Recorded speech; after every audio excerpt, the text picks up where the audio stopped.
आखिर त्रिजटा कौन थी और त्रिजटा किसका अवतार थी? आप देख रहे हैं मिस्टीरियस हिंदू। तो चलिए अब करते हैं ज्ञान की बात। वीडियो में आगे बढ़ने से पहले हमारे चैनल को सब्सक्राइब अवश्य करें और बेल आइकन जरूर दबाएं। साथ ही कमेंट बॉक्स में जय श्री राम अवश्य लिखिएगा। रामायण में जब भी राक्षसों की बात की जाती है तब एक ऐसे राक्षस की बात भी आती है जो स्वभाव से काफी विनम्र थे। उनका शरीर भले ही राक्षस का हो, लेकिन उनकी प्रवृत्ति और उनका व्यवहार बिल्कुल किसी देवता जैसा ही था। हम बात कर रहे हैं त्रिजटा की, जिसने माता सीता के हृदय में अपनी एक अलग ही छवि बना ली थी। माता सीता, जिन्हें हम खुद माता कहते हैं, वो माता सीता भी स्वयं त्रिजटा को अपनी माँ कहकर पुकारा करती थी।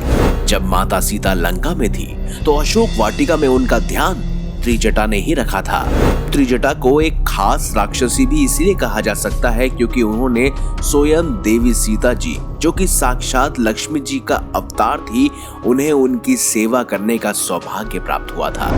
दरअसल त्रिजटा रावण की एक खास राक्षसी दासी थी, जिसको स्वयं माता सीता का अशोक वाटिका में उनका रख रखाव करने के लिए नियुक्त किया गया था। लेकिन दोस्तों, क्या आपके मन में कभी सवाल उठा है कि आखिर त्रिजटा कौन थी, जिसके बारे में हमें कोई भी जानकारी प्राप्त नहीं है? रामायण में भी उनका बेहद ही कम जिक्र मिलता है। तो चलिए आज की इस वीडियो में हम जानेंगे कि आखिर त्रिजटा कौन थी, वो किसकी पुत्री थी और आखिर त्रिजटा किसकी अवतार थी, क्या थी उनके पूर्व जन्म की कहानी। कहते हैं रावण ने जब स्वयं माता सीता का अपहरण किया तो उसके बाद उन्होंने उसे लंका में नहीं रखा बल्कि अशोक वाटिका में रखा, जहां उन्होंने स्वयं माता सीता के रख रखाव की जिम्मेदारी दी अपनी सबसे विश्वास पात्र त्रिजटा को। त्रिजटा भले ही एक राक्षसी थी, लेकिन स्वभाव से एक देवी ही थी। उन्होंने स्वयं माता सीता को अपनी पुत्री की तरह रखा, उन्हें कोई भी कष्ट नहीं होने दिया, ना ही उन्होंने माता सीता को कोई भी नुकसान पहुंचाया। त्रिजटा, जो कि एक राक्षसी थी, उसके पूर्व जन्म की एक खास कथा हमें सुनने को मिलती है। कहते हैं त्रिजटा एक बेहद खूबसूरत अप्सरा हुआ करती थी और इंद्र की सभा में वह कार्य करती थी। उनका नाम था सुलेखा। कहते हैं सुलेखा चित्रसेन नामक गंधर्व से प्रेम करती थी और दोनों के दोनों साथ में ही इंद्र के दरबार में नृत्य करते थे और सभी का मन बहलाया करते थे। एक दिन नृत्य करते करते सुलेखा को आश्वासन हुआ कि वो चित्रसेन से बिछड़ने वाली है, इसीलिए वो रोने लगी। तभी सभा में उपस्थित नारद मुनि जी उनके पास आए और उन्होंने कहा, सुलेखा, तुम्हें रोने की कोई आवश्यकता नहीं है, क्योंकि भविष्य में जो होगा उससे तुम्हारा ही भला होगा। ऐसे में सुलेखा ने चिंतन मन से पूछा, हे नारद मुनि, आखिर ऐसा क्या होने वाला है? मुनिवर, मेरा दिल बहुत ही अशांत होता जा रहा है, मुझे घबराहट हो रही है। तब नारद मुनि ने कहा, भविष्य की बातें वर्तमान में नहीं की जाती, इसीलिए तुम चिंता ना करो। इस बात पर सुलेखा के मन की चिंता और ज्यादा बढ़ गई। उनके दिल को उस बात ने झंझोड़ कर रख दिया।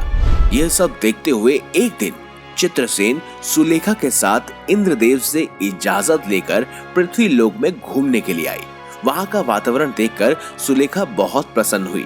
जैसे ही उसने किसी झरने को देखा, उसके मन में वहां स्नान करने की इच्छा प्रकट हुई।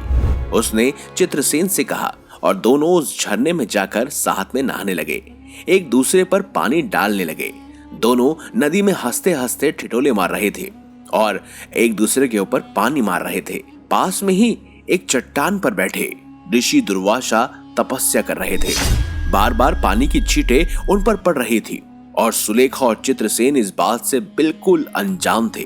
उन्हें तो यह आभास भी नहीं था कि उनके समीप की चट्टान में ही स्वयं ऋषि दुर्वासा बैठे हैं। वो खेल में अपने खोए हुए थे। जब दुर्वासा ऋषि से यह सहन नहीं हुआ तो उन्होंने अपनी आंखें खोली और सुलेखा से कहा, तुम यहाँ से चली जाओ, तुम्हारे खेल की वजह से पानी की छींटें मुझ पर पड़ रही हैं, जो मेरी तपस्या में विघ्न डाल रही हैं। लेकिन ऋषि की बात मानना तो दूर, सुलेखा ने उल्टा उन्हें जवाब दे दिया। ये देखकर ऋषि दुर्वासा को और भी ज्यादा क्रोध आ गया। आप सब तो जानते ही हैं कि सभी ऋषियों में सबसे क्रोधित ऋषि दुर्वासा को ही माना जाता है। उन्होंने ही स्वयं इंद्र को और सभी देवी देवताओं को श्राप दिया था। वो बेहद ही शक्तिशाली और क्रोधित स्वभाव के ऋषि थे और इस तरह सुलेखा के वापस जवाब देने पर ऋषि दुर्वासा आग बबूला हो गए और उन्होंने सुलेखा को यह श्राप दिया, तुम जल्द ही सुंदर शरीर को त्याग दोगी और जिस तरह से तुमने मुझसे बात की है वो एक राक्षस की प्रवृत्ति होती है, इसीलिए तुम अगले जन्म में एक राक्षसी के रूप में ही जन्म लोगी और राक्षस कुल में पैदा होगी। ये सब सुनने के बाद सुलेखा के पैरों तले जमीन खिसक गई। अचानक ही सुलेखा को नारद मुनि की उन सभी बातों का आह्वान होने लगा और उन्होंने उसी समय रोते हुए वो स्वयं ऋषि दुर्वासा के पैरों पर जा पड़ी। उन्हें अपनी गलती का एहसास हो गया था, इसीलिए वह ऋषि के पैरों पर गिरकर उनसे क्षमा की भीख मांगने लगी। तब दुर्वासा ऋषि का भी मन और मस्तिष्क पसीज गया और उन्होंने कहा कि मैं अपने श्राप को वापस तो नहीं ले सकता, लेकिन तुम्हें ये वरदान दे सकता हूँ कि तुम्हारे उस जन्म में तुम्हें साक्षात भगवान श्री हरि और माता लक्ष्मी के दर्शन होंगे। तुम स्वयं माता लक्ष्मी के अवतार की सेवा करोगी और उसके बाद ही तुम्हें उस राक्षस शरीर से मुक्ति मिल पाएगी। और कहते हैं ठीक ऐसा ही हुआ। माली नाम का एक राक्षस हुआ करता था जिसकी पुत्री का नाम था कंचुकेसी। कहते हैं कंचुकेसी ने हरि कीर्तन करके ऋषि विश्वश्रवा को पसंद कर लिया था। दोनों ही एक दूसरे को पसंद करने लगे थे और इसके बाद दोनों ने एक दूसरे के साथ विवाह भी किया था। फिर कुछ समय बाद कंचुकेसी गर्भवती हुई और उसे एक कन्या की प्राप्ति हुई जिसका नाम था त्रिजटा। वैसे आपको मैं बता दूं कि ऋषि विश्वश्रवा स्वयं रावण के पिता थे जिन्होंने कैकसी से विवाह किया था जिनसे रावण का जन्म हुआ था। और वहीं कई सारे पुराणों में यह वर्णन में मिलता है कि त्रिजटा को रावण की सौतेली बहन भी माना गया है। ऋषि दुर्वासा के श्राप और वरदान के कारण उनका अगला जन्म राक्षस कुल में हुआ। उसे माता सीता की सेवा करने का अवसर प्रदान किया गया। इतना ही नहीं, रावण वध के बाद जब माता सीता वापस श्री राम के पास मिलने जा रही थी तो त्रिजटा ने ही उन्हें अच्छे से सजा धजा कर वापस भेजा था। वही प्रभु श्री राम से मिलने के बाद माता सीता ने स्वयं प्रभु श्री राम को त्रिजटा के बारे में सारी बात बताई थी, जिससे श्री राम बेहद प्रसन्न हुए और उन्होंने त्रिजटा को वरदान भी दिया कि जो भी हवन श्राद्ध आदि कार्यों में स्वयं शुद्ध चीजें होंगी वो सबसे पहले तुम्हें ही प्राप्त होंगी, फिर चाहे वो कितने ही विधि विधान से क्यों न की गई। कहते हैं प्रभु श्री राम ने और माता सीता ने स्वयं त्रिजटा को कई सारे वरदान देकर उनको धन्य धन्य कर दिया। फिर वहां से वह वापस अयोध्या लौट आए। कहते हैं त्रिजटा कुछ दिनों तक लंका में रही जहां उन्होंने स्वयं विभीषण की सेवा की और इसके बाद वह काशी के एक स्थान में आकर रहने लगी और फिर उन्होंने अपने शरीर को त्याग दिया।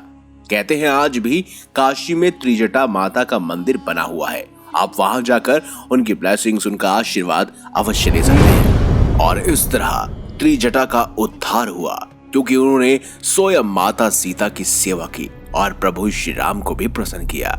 इस तरह एक दिन अपने शरीर को त्याग कर त्रिजटा स्वयं अपने राक्षसी शरीर से मुक्त हो गई और इसके बाद वह वापस सुलेखा के रूप में इंद्रलोक में जा पहुंची। तो त्रिजटा के विषय में आपको ये जानकारी अगर अच्छी लगी है तो इस वीडियो को लाइक करें, हमारे चैनल को सब्सक्राइब करें और ज्यादा से ज्यादा शेयर भी करें। तो मिलेंगे अगली बार एक नई खास वीडियो के साथ। तब तक के लिए देखते रहिए संपूर्ण ज्ञान का केंद्र बिंदु मिस्टीरियस हिंदू।